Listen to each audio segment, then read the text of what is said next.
Welcome to Samba Samba. Enjoy the video. You start by confirming power and access so the rekeying itself goes smoothly. Remove the lock from the door and lay it face up. Once done, photograph the current cylinder orientation for reference.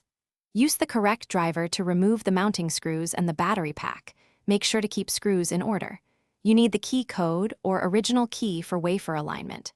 This prevents guesswork later and saves time when you reassemble the smart lock. Once the cylinder is exposed, remove the retaining clip or screw and gently use a follower tool to push the plug out while keeping pins contained. You should use the current key or the key code to set the plug at the shear line. This ensures springs and wafers don't drop. Swap pins to match the new key profile, working from chamber 1 to the last.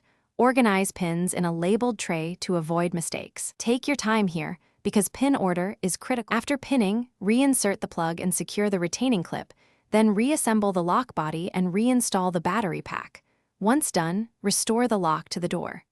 Make sure to run the lock's calibration and programming sequence so electronics learn the new mechanical position. Then test both the mechanical key and electronic functions. Cycle the lock 5-10 times to confirm smooth action. If it sticks, loosen the tailpiece slightly or recheck pin heights.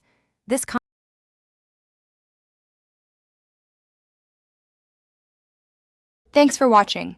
Consider subscribing if we helped you.